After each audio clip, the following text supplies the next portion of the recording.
O administrador do Banco Central da Nigéria advertiu que a África deve remover os óculos de lentes cor-de-rosa através dos quais enxerga a China. Ele diz que o relacionamento não é mais o de parceiros no mundo em desenvolvimento, pelo contrário, é o de uma potência imperialista explorando uma economia mais fraca. Ele também criticou o regime chinês por dificultar a industrialização e o desenvolvimento da África.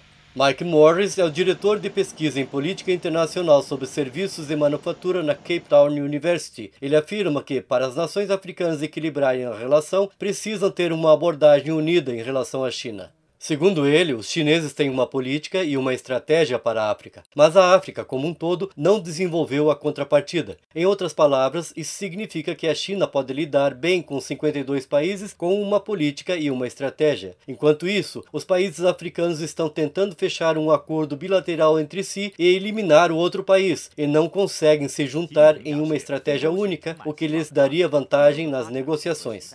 Sanusi adverte contra a África ver a China como a sua salvadora ou a fonte de seus próprios problemas. Como outras grandes economias, ele diz que a China está na África defendendo seus próprios interesses. Ao retirar matérias-primas e devolver produtos manufaturados, a China criou problemas para o continente. Mesmo que tenha ajudado a construir a infraestrutura local, isso não está desenvolvendo o capital humano da África. A maioria dos observadores concorda em que o único interesse da China na África é em seus recursos naturais. O africano Philip Muruti, especialista em conservação, aceita a presença da China, mas quer que a sua ação no continente seja sustentável.